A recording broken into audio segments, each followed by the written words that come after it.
सभी का स्वागत है हमारे YouTube channel study with Dharmveer PD class में। फ्रेंड्स, आज हम फिर से एक नई वीडियो को लेके आ गए हैं।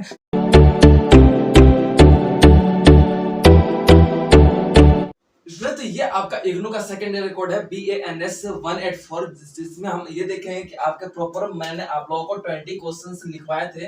लिखवाने की बात कही है, जिसके अंतर्गत हम फर्स्ट पार्ट में आपको 1 से लेके 10 क्वेश्चन के बारे में डिस्कशन कर लिया है। अब 11 से लेके आपके 20 क्वेश्चन के बारे में डिस्कशन करेंगे कि वो कौन कौन से क्वेश्चंस है जो आपके एग्जाम के लिए मोस्ट इंपोर्टेंट क्वेश्चन है। अगर इन्हीं क्वेश्चंस को आप स्टूडेंट कर लेते हैं तो आपके अप्रोक्स 80 प्लस मार्क्स आने से आप लोगों को कोई नहीं रोक सकता। और स्टूडेंट, जो आपके फर्स्ट पार्ट का वीडियो है वो डिस्क्रिप्शन में मेंशन कर दिया गया है, उसका लिंक आप वहां से जाकर डायरेक्ट विजिट कर सकते हैं।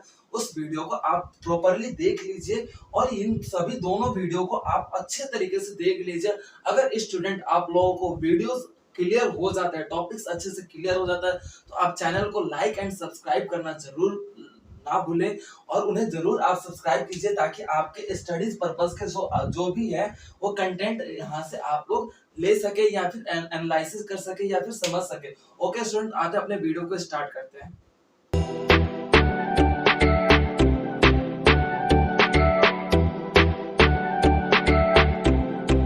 स्टूडेंट, तो बात कर लेते हैं क्वेश्चन नंबर 11 की। स्वास्थ्य देखभाल की बुनियादी अवधारणा पर प्रकाश डालिए।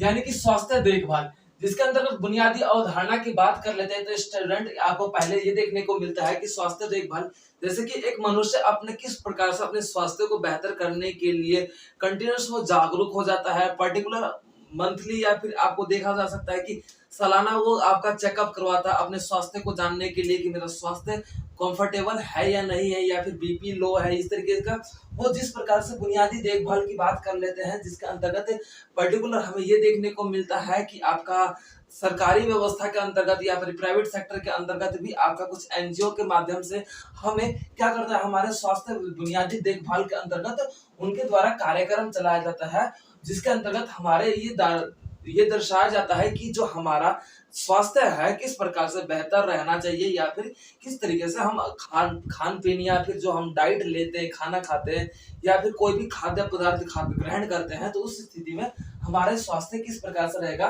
तो उसके बारे में चर्चा करेंगे क्वेश्चन नंबर 11 में, उसके आंसर के बारे में। तो अब बात कर लेते हैं क्वेश्चन नंबर 12 की।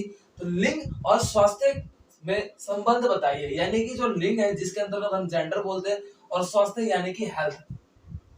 तो पर्टिकुलर लिंग की बात कर लेते तो यहाँ पे हमारे माइंड में, हमारे जो मस्तिष्क में दो ही इमेज आते हैं। आपका देखा जाता है कि एक तरफ आपका महिलाएं और दूसरी तरफ आपके पुरुष आ जाता है, जिसके अंतर्गत हम ये देखते हैं। और स्वास्थ्य से संबंधित संबंध बताएं। इनके अंतर्गत हम ये देखने को मिलता है कि महिलाओं की स्थिति, महिलाओं की शारीरिक बनावट और पुरुषों की शारीरिक बनावट दोनों में अंतर होता है, जिसके अंतर्गत हम ये देखते हैं कि अगर क्षमता के अनुसार देखा जाए तो आपके पुरुष महिलाओं के अंतर्गत ज्यादा बेहतर पाए जाते हैं। जिनके अंतर्गत अगर बात कर लेते हैं, तो अगर प्रभावित रूप में आपके पुरुष पूर्ण रूप से किसी बीमारी को सक्षम यानी कि ग्रहण करने, उसे सहन करने में आपका देखा जाता है कि पुरुष एक शारीरिक व्यवस्था के अनुसार वो स्वास्थ्य रूप में देखने को मिलता है। वो कठिन परिश्रम करने के कारण उसका जो बोल सकते हैं कि उसका जो शारीरिक बनावट है वो स्वास्थ्य रूप से बेहतर पाया जाता है। अब बात कर लेते हैं क्वेश्चन नंबर 13 की। क्वेश्चन नंबर 13 है आपका प्रतिचयन के विभिन्न प्रकारों का वर्णन कीजिए। यानी कि प्रतिचयन, जिसके अंतर्गत हम ये बताएंगे कि पर्टिकुलर आपका देखा जाता है कि प्रतिचयन में यानी कि डाटा हम एनालिसिस करते हैं, और वो डाटा एनालिसिस करने का कौन कौन से कारक है जिनके माध्यम से हम डाटा का एनालिसिस करते हैं, जिसके अंतर्गत हम अलग अलग बीमारियों का बारे में पता करते हैं कि हाँ उसके कौन से बीमारी के क्या लक्षण है, कौन से क्या उसके सिम्टम्स है, ये सारी बातें हम उसमें देखते हैं। तो इसके आपके प्रतिचयन के विभिन्न प्रकारों के बारे में बताना है क्वेश्चन नंबर 13 में। अब बात कर लेते हैं क्वेश्चन नंबर 14 की। तो क्वेश्चन नंबर 14 है पुरानी और संक्रामक बीमारियों को रोकथाम के और नियंत्रण पर प्रकाश डालिए। यानी कि जो हमारी पुरानी संक्रामक बीमारियां हैं उनके रोकथाम यानी कंट्रोल और उनके नियंत्रण पर हमें प्रकाश डालना, यानी कि बताना है कि किस तरीके से हम उसे कंट्रोल कर सकते हैं। पहली बात तो यह है कि लोगों को जागरूक करना, स्वास्थ्य के ऊपर चेतना के माध्यम से लोगों को बात पहुंचाना, या फिर लोगों को उस स्वास्थ्य या फिर उस बीमारी के रूप में बताना कि ये बीमारी किस प्रकार से घातक सिद्ध हो सकता है। ये सारी बातें जरूरतों को ध्यान में रखते हुए पूर्ण किया जाता है तथा हमें चिकित्सा क्षेत्र में फैसिलिटीज को बढ़ाना, मेडिकल प्रोवाइड करना, इस तरीके से आपके रोकथाम की व्यवस्था देखने को मिलती है, जिसके अंतर्गत हम अपने जो संक्रामक बीमारियां हैं, हम ये भी देख सकते हैं कि जिस प्रकार से आपका देखा जाता था कि कोरोना के टाइम में संक्रामक बीमारी कोरोना भी था, जिसके अंतर्गत गवर्नमेंट ने क्या किया था, लॉकडाउन लगाया था। लॉकडाउन क्यों लगा था? ताकि एक मनुष्य दूसरे मनुष्य तक वो बीमारी को ना फैला सके। इसके अंतर्गत हम ये देख सकते हैं कि पूर्ण रूप से हम बीमार व्यक्ति को एक निश्चित व्यवस्था में उनको रखें, या फिर बोल सकते हैं निगरानी करें, या फिर उनका देखभाल करें, तो उसके अंतर्गत भी हमारे जो संक्रामक बीमारियां हैं उन्हें हम काफी हद तक कंट्रोल कर सकते हैं। तो ये इसका आंसर आता है। अब क्वेश्चन नंबर 15 की बात कर लेते हैं। आकलन के विभिन्न चरणों का व्याख्या कीजिए। यानी कि जोखिम से पहली बात तो यह है कि जो मनुष्य का जो बनावट है उसका पूर्ण रूप से हमें यह देखने को मिलता है कि वो स्वास्थ्य से ऊपर या फिर कई बीमारियों का एक ग्रहण, या फिर बोल सकते हैं कि वो फेस आउट करता है, जिसके माध्यम से एक व्यक्ति जोखिम भरा जीवन व्यतीत करता है। और इसके अंतर्गत हम ये देखते हैं कि वह अपना स्वास्थ्य किस प्रकार से बेहतर करने के लिए अपने जो डाइट लेता है, खाना खुद फूड ग्रहण करता है, अलग अलग व्यवहार के व्यायाम करता है, इस तरीके से वो अपने जोखिम भरा जीवन के मतलब बेहतर पूर्ण भावनाओं या फिर बोल सकते हैं भागों को महसूस कर सकता है। तो ये आपका क्वेश्चन नंबर 15 की बात कर लेते हैं। अब क्वेश्चन नंबर 16 आपका है, पर्यावरणीय स्वास्थ्य की अवधारणा की विवेचना कीजिए। यानी कि पर्यावरणीय स्वास्थ्य यानी कि बोल सकते हो जो हमारा एनवायरमेंटल, जो हमारा आसपास का जो वातावरण है, वो पर्यावरणीय स्वास्थ्य की बात कर लेते हैं, जिसके अंतर्गत हम ये देखते हैं कि पूर्ण रूप से जो हमारा पर्यावरण है वो स्वच्छ हो, जिसके अंतर्गत हम जो वायु ग्रहण कर रहे हैं, जो ऑक्सीजन हम इनहेल कर रहे हैं अपने अंदर, वो पर्टिकुलर आपका देखा जाता है स्वच्छ हो। तभी हमारा कहीं ना कहीं जो हमारा वायु जो सांस नली है वो कहीं ना कहीं साफ रहेगा, लीवर हमारा साफ रहेगा। इस तरीके से जो है अब बात कर लेते हैं पर्यावरण में हमारे, जैसे कि हमारे खेत खलिहान हो गए, उसमें जो आज देखा जाता है कि फर्टिलाइजर आपका उपयोग किया जाता है, उनके मात्राओं को बढ़ाने के लिए मेडिसिन बढ़ा उन्हें दिया जाता है, मतलब फसल वगैरह को, फ्रूट्स को, ताकि वो जल्दी से जल्दी सीजन से पहले ही तैयार हो जाए, और उन्हें पैसे के लालच का अंतर्गत ये देखने को मिलता है। तो पर्यावरण किस प्रकार से उसमें भी आपका देखा जाता है मिट्टी का जो उर्वरता शक्ति है किस प्रकार से खत्म हो रहा है। और जिसके तहत हम ये भी देखते हैं कि पर्यावरणीय स्वास्थ्य के अंतर्गत आपका ये भी आ जाता है कि किस प्रकार से कोई फैक्ट्रीज पानी में अपना बोल सकते हैं गंदगी, जितना भी केमिकल्स होता है वो पानी में छोड़ देता है ऐसे, जिसके कारण हमारा देखा जाता है कि पर्यावरण दूषित होने के कारण हमारे आसपास के जो वायु वातावरण में जो मनुष्य है वो भी पर्यावरण के चपेट के में आ जाते हैं। जिसके अंतर्गत हम देखा जाए कि स्वास्थ्य, पर्यावरणीय स्वास्थ्य से हमारा अभिप्राय यही हो जाता है कि जो हमारे पर्यावरण में उपलब्ध व्यवस्था है पूर्ण रूप से स्वच्छ हो। अगर ये नहीं होता है तो उस स्थिति में आपका देखा जाता है कि पर्यावरण स्वच्छ ना होने के कारण मनुष्य का स्वास्थ्य भी डगमगा जाता है या फिर खतरे में पड़ जाता है। अब बात करते हैं क्वेश्चन नंबर 17 की। तो क्वेश्चन नंबर 17 है, प्रमुख प्रोटोजोआ रोगों की अस्थायी और भौगोलिक प्रवृत्तियों के चर्चा कीजिए।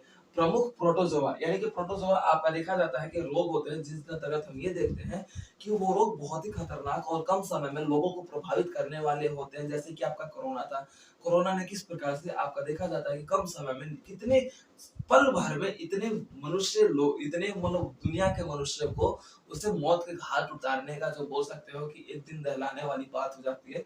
तो वो उसके अंतर्गत हमें बताना है कि अस्थायी भौगोलिक प्रवृत्ति हो, यानी कि अस्थायी यानी कि जिसका कोई स्थान नहीं। और जैसे कि भारत की देख लेते हैं कि भारत में आ गया आपका बोल सकते हैं वुहान शहर से शुरू हुआ, अलग अलग क्षेत्रों में वो कोरोना आपका आ गया, तो वो अस्थायी है। यानी कि पूर्ण रूप से देखा कि उसकी कोई स्थान निश्चित है ही नहीं कि भाई वो बीमारी कहाँ से आया, वो पूर्ण रूप से इधर से उधर फैल रहा है।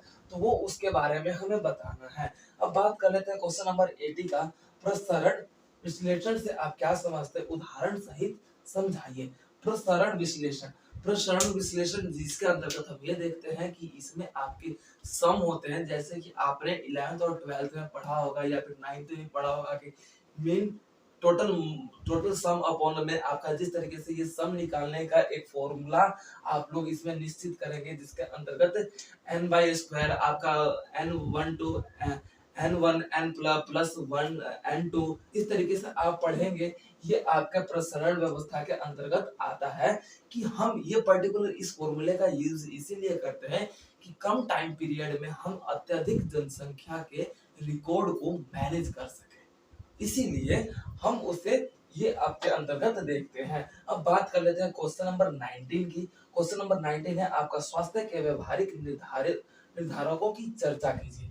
यानी कि स्वास्थ्य की निर्धारित व्यवस्था है जिसके अंतर्गत हम ये देख रहा है कि जो व्यवहार है, स्वास्थ्य अगर बेहतर पाया जाता है तो मनुष्य का जो व्यवहार होता है बिल्कुल सरल और तथा सुगम होता है, और एक मनुष्य अपने जीवन में बिल्कुल अच्छे तरीके से अपने मस्तिष्क का या फिर मानसिक स्थिति तथा शारीरिक स्थिति का प्रयोग करके अपना बेहतर तरीके से जीवन यापन करने में सक्षम होता है। अब बात करते हैं क्वेश्चन नंबर 20 की। भारत में सार्वजनिक स्वास्थ्य का एक अवलोकन प्रस्तुत कीजिए।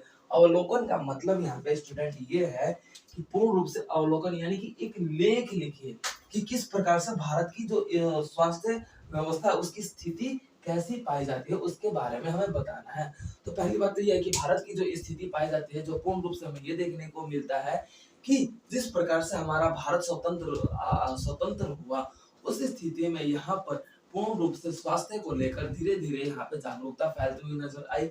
अलग अलग बीमारियों ने भी भारत को अपने चपेट में लिया, जिसके कारण वहां पे आपकी स्थिति, आर्थिक स्थिति, मानसिक स्थिति तथा लोगों की जो आसपास की जो वातावरण है उन सभी को उसने प्रभावित किया, जिसके अंतर्गत हम स्वास्थ्य की बात कर लेते हैं।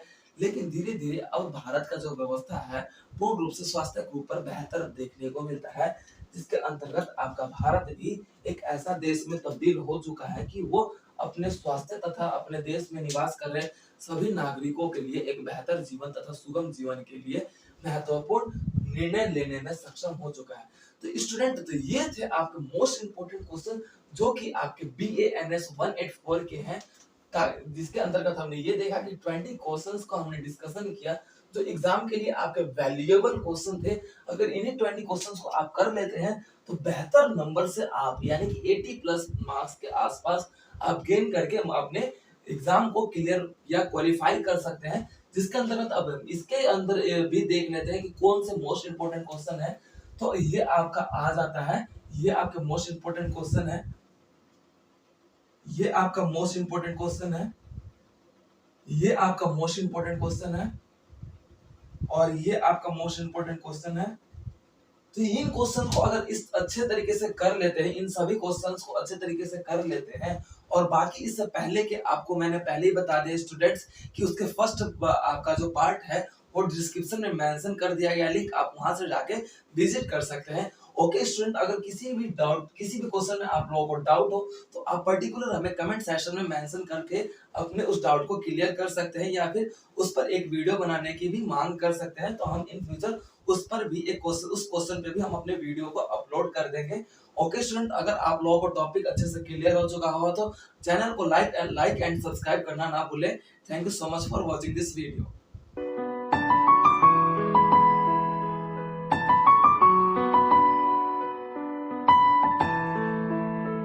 तो वीडियो को like, comment, share and subscribe करना ना भूलें।